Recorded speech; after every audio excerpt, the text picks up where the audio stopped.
অবশ্যই এন্ট্রি লেভেলের বা রিপিটেটিভ যে কাজকামগুলো ছিল, যেই কাজগুলো ধরো একটা সময় পর্যন্ত তোমরা অনেকেই যদি কেউ এরকম হয়ে থাকো যে 4-5 বছর আগে কোডিংয়ের সাথে ইনভলভ ছিল, একটা সময় পর্যন্ত ফ্রন্ট এন্ডের কাজকামের জন্য HTML CSS আবার CSS এর ভিতরে স্যাস স্ল্যাশ এই টাইপের বেশ কিছু আলাদা লাইব্রেরি, টেলিউন CSS এই টাইপের অনেক জিনিসপত্র কিন্তু শিখতে হইতো। কিন্তু আপকামিং ডেজে আসলে যে জিনিসটা ঘটবে সেটা হচ্ছে যে এই যে HTML CSS দিয়ে যে বেসিক ডিজাইন করার বিষয়টা, ধরো একটা সময় পর্যন্ত ছিল যে এই যে পিছনে যে ব্যানারটা দেখতে পাচ্ছ, এই ব্যানারটা তো ফটোশপে ডিজাইন করছে ফর এক্সাম্পল, তো এটা তো একটা PSD ফাইল হয়, তো এই PSD ফাইলকে মানুষজন HTML এ কনভার্ট করতো।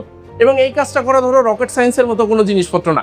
এটা ধরো তুমি মানে একটা রিপিটেটিভ সিস্টেম আছে, ওখানে কি কি ট্যাগ ইউজ করতে হয়, কোথায় হেডার ট্যাগ, কোথায় টেবিল ট্যাগ, কোথায় তোমার টাইটেল, কোথায় সাবটাইটেল, হেডার 1 নাকি হেডার 2।